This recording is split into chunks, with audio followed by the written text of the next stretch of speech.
ETF index mutual funds నేర్చుకుని stock మార్కెట్లో రాణించాలనుకుంటున్నారా? వెంటనే ఈ నెంబర్కి కాల్ చేయండి.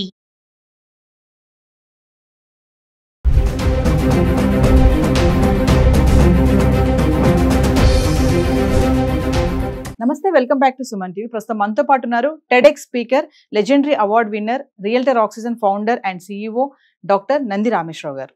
నమస్తే సార్. నమస్తే. సార్, బంగారం వెండి ధరలు చూసుకుంటే ఫ్లక్చువేట్ అవుతూ ఉన్నాయి, ఒకరోజు పెరిగితే ఒకరోజు తగ్గుతున్నాయి. మరి ఈ రోజు చూసుకుంటే వెండి పెరిగింది, 1,19,000 వచ్చేసింది వెండి ధర. ఈ ఫ్లక్చువేషన్స్ ఎందుకు వస్తున్నాయి? అసలు ఈ రేట్స్ ఇలా మారడానికి కారణాలు ఏముంటాయి అనొచ్చు?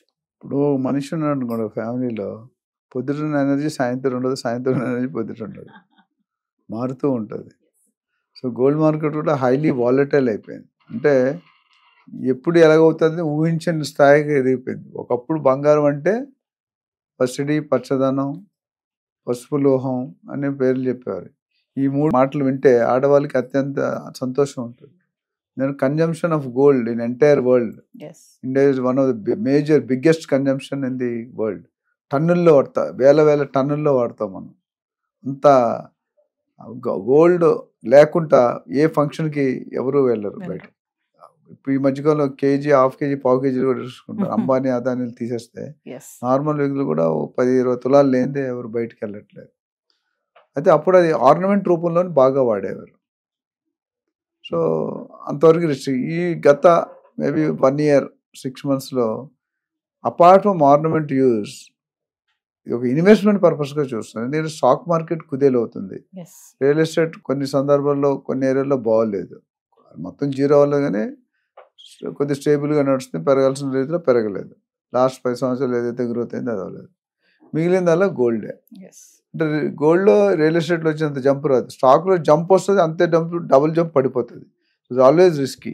ఇన్వెస్ట్మెంట్ రూపంలో మనం చూస్తే ఫస్ట్ ఏమైనా అంటే రియల్ ఎస్టేట్లో ఎక్కువ లాభాలు వస్తాయి, నెక్స్ట్ గోల్డ్లో వస్తాయి, నెక్స్ట్ స్టాక్లో వస్తుంది. రేట్లు ఎందుకు వేరీ అవుతున్నాయని మీరు అడిగారు. రేట్లు ఎందుకు వేరీ అవుతున్నాయి అంటే అనేకమైన కారణాలు.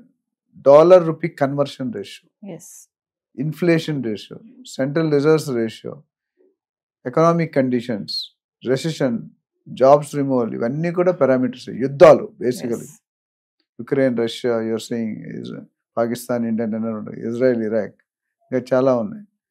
సో అక్కడ ఏమవుతుందంటే ఈ 5-6 పారామీటర్లు బట్టి రేట్లు మారుతుంటాయి. So it's very difficult to predict. రేపు ఏమవుతుంది నువ్వు చెప్పలేవు, నేను చెప్పలేను. దీనివల్ల మారుతుంటుంది.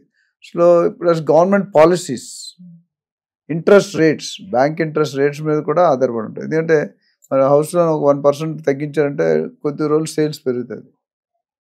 ఇండియాలో reserve bank of India repo rate కానీ అవన్నీ ఉంటాయి, కొన్ని ఇంట్రెస్ట్ రేట్ తగ్గిస్తే బూస్ట్ అవుతుంది, పెంచితే తగ్గుతుంది. అదే అక్కడ కూడా నేను చెప్పిన ఈ 5-6 ఫ్యాక్టర్లు బట్టి మారుతుంటుంది value. So coming to Trump effect కూడా ఉంటుందంటారా? డెఫినెట్గా గవర్నమెంట్ పాలసీ అంటే ట్రంపే కదా. ఇప్పుడు వాళ్ళు తీసుకున్న నిర్ణయాలు బట్టే ముందుకెళ్ళాలా వెనక్కి వెళ్ళాలా అనేది మనకు తెలుస్తుంది. వెండి ఎందుకు పెరుగుతుంది అనుకుంటున్నా సార్? 1,19,000 వెళ్ళిపోయింది వెండి. అంటే ముందు బంగారం కంటే వెండికి ఎక్కువ ఇంపార్టెన్స్ ఇవ్వచ్చు అనుకోవచ్చు అంటారా? ఎందుకంటే మంచి ప్రశ్న అడిగారు. గోల్డ్ ఇప్పుడు మనం చూసుకుంటే యాజ్ ఆఫ్ టుడే 24 క్యారెట్లు 97,000 ఉంది, 22 క్యారెట్లు 89,000. అంటే తగ్గింది కొద్దిగా, పెద్దగా తగ్గలేదు. అతేసి 1,03,000, 1,05,000 దాకా వెళ్ళింది. ఒక 5,000 ఇటు. అంటే ఎప్పుడు బెంచ్ మార్క్ అయితే 90 అయితే తగ్గట్లేదు. ఈవెన్ 90 చూసుకున్నా 50% jump in last 4-5 months. Silver ఎందుకంటే ఒకప్పుడు సిల్వర్ దేనికి వాడేవారు? వస్తువులకు వాడేవారు, అది కూడా ఆర్నమెంట్, పూజా సామాన్లు, ఎవరికైనా గిఫ్ట్లు ఇవ్వడానికి, అట్లా. ఇప్పుడు అది మారిపోయింది పర్పస్. ఎందుకంటే ఇండస్ట్రీ యూస్లోకి వచ్చింది. ఇండస్ట్రీ అంటే మన బ్యాటరీ వెహికల్, ఈవీ వెహికల్స్లో ఎక్కువ వాడుతున్నారు. దానివల్ల డిమాండ్ పెరిగింది. నేను ఎప్పుడు అన్నిసార్లు చెప్తుంటా మీకు, demand is more, supply is less, rate will be more. Demand is less, supply is more, rate will be less. Gold ETFs, gold bonds లాగా ముందు సిల్వర్ ఈటీఎఫ్, సిల్వర్ బాండ్స్ కూడా వస్తాయంటారా? ఆల్రెడీ ప్రాసెస్ ఉన్నాయి. ఇప్పుడు క్రిప్టో వేరే వెళ్తుంది, రకరకాల currency. అయితే ఇవి సేఫ్ ఇన్వెస్ట్మెంట్స్. సిల్వర్ కానీ ఇప్పుడు ఎవరు మనకు తెలిసి 6 నెలల క్రితం 80,000 అంత ఉండేదేమో వెండి, 70,000. ఇప్పుడు 1,20,000కి వెళ్ళిపోయింది రఫ్గా. అంటే చాలా హ్యూజ్. ఎవరైనా 3 నెలల కింద కొనుక్కుంటే అదృష్టవంతుడు. ఆల్మోస్ట్ 30-40% పెరిగిపోయింది, which is very good sign. But సామాన్య ప్రజలకి అందుబాటులో ఉండదు. So coming to investment purpose చూసుకుంటే మరి ఇలా ఫ్లక్చువేట్ అవుతున్న ఈ టైంలో ఇన్వెస్ట్మెంట్ చేయడం ఎంతవరకు కరెక్ట్ అంటారు గోల్డ్ పైన? గోల్డ్ పై ఇన్వెస్ట్మెంట్ ఎప్పుడు కూడా మీకు లాస్ ఏం లేదండి. గెయిన్ కొద్ది తక్కువ ఉన్నా నాకున్న కొద్దిపాటి నాలెడ్జ్లో highest turnover, highest returns ROI అంటాం. ROI మనం చూసింది రియల్ ఎస్టేట్లో. గత 1 year పక్కన పెడితే గత గవర్నమెంట్ ప్రభుత్వం ఉన్నప్పుడు 10 సంవత్సరాలు 10 రెట్లు, 8 రెట్లు, 9 రెట్లు పెరుగుతూనే ఉంది. సో ఇప్పుడు చూసుకుంటే నెక్స్ట్ వచ్చే హైక్ గోల్డ్లో స్టీప్ జంప్ ఉండదు, స్టీప్ డ్రాప్ ఉండదు. ఓన్లీ నాకు తెలిసి నేను లాస్ట్ 25-30 years చూస్తే మొన్న అయిన పెరుగుదల ఇప్పుడు జరగలేదు అనుకుంటా. జరిగింది ఇంక్రీజ్ డిక్రీజ్, మరి 30,000-40,000 వేరియేషన్ ఎప్పుడు లేదు. సో మీకు ఏమవుతుందంటే దీనివల్ల బెనిఫిట్ కానీ స్టాక్ మార్కెట్ కంప్లీట్లీ నీకు అవగాహన ఉంటేనే పెట్టాలి, లేకపోతే పెట్టకూడదు. నేను అవగాహన లేకుండా పెట్టారనుకోండి you will be in problem. ఎందుకంటే minute to minute, second to second మీరు చూసుకుంటే సిస్టమ్స్ ఉంటాయి, స్టాక్ బ్రోకర్స్ ఉంటారు కదా, పొద్దున ఏదైనా సిస్టమ్ ముందు కూర్చోాలి, ఏ మినిట్లో ఏమవుతుంది టక్ టక్ అని జరిగిపోతుంటాయి. ఒక సెకండ్లో వేల కోట్లు లక్షల కోట్లు పోతాయి, వేల కోట్లు లక్షల కోట్లు. అంటే అది సో వెరీ డైనమిక్. అంటే మీరు ఇలా చూసి చెప్పేలో అయిపోతుంది. అందుకని ఆన్లైన్ ఫాస్ట్ ఉంటారు.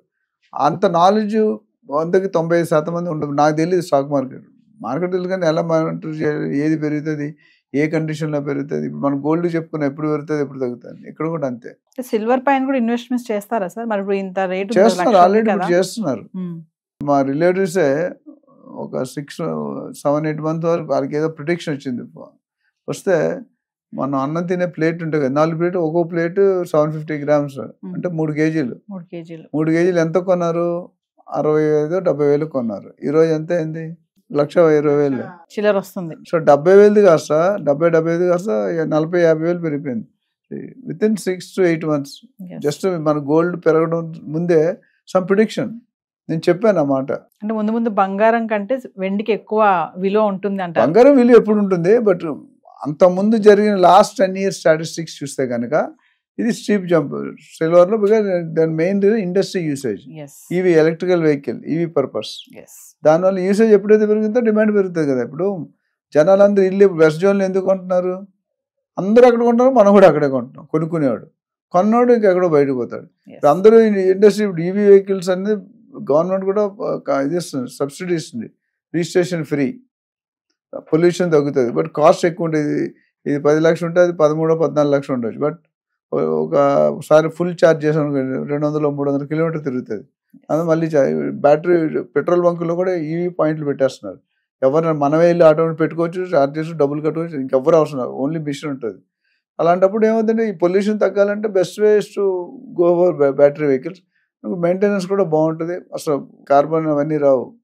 ఆ బ్లాక్ పొగలు స్మోక్లు వస్తాయి కదా, పొల్యూషన్, అవి ఉండవు నీకు. అండ్ బండి కూడా నీట్. మీరు 2-wheeler చూస్తే బండి వెళ్ళినప్పుడు సౌండ్ రాదు. మన మామూలు బైక్ కానీ ఈ వెహికల్ అసలు వెళ్తున్నాడు కూడా తెలియదు. అది యాక్సిడెంట్ కూడా అవుతున్నాయి. జమ్మను కూర్చుంటాడు, జమ్మను ఆటో అని కారు అని, కారు వస్తుంటే సౌండ్ కూడా రాదు, శబ్దం, మన ఇండికేషన్ ఉంటుంది. మామూలుగా అయితే ఎంత వెళ్ళిగానే ఇండికేషన్ వస్తుంది. మారిపోతుంది. Technology is changing, robot is coming, artificial intelligence, ChatGPT అన్ని మీరు ఏం కష్టపడక్కర్లేదు. మీరు కొడితే, నేను మొన్న లాస్ట్ ఒక వెబ్సైట్ ఆల్రెడీ ఎప్పుడో 5 years బ్యాక్ డిజైన్ చేసింది. ChatGPT దగ్గర పెడితే సజెస్ట్ మోడల్ అంటే మోడల్ మీద పక్కన వచ్చాయి. నీకు ఏం కావాలి, రంగు కావాలా, డిజైన్ కావాలా, ఫాంట్ కావాలా, సైజు కావాలా, ఇమేజ్ అంటే అది మరితే అది automatic within no time. అంటే యూ రియల్లీ అప్రిషియేట్ ది. మనమే కనిపెట్టాం, but it's going to valued. And ఫ్యూచర్లో AI is going to play a major role. Immediately కాకపోయినా, but started playing. Thank you sir. Thank you.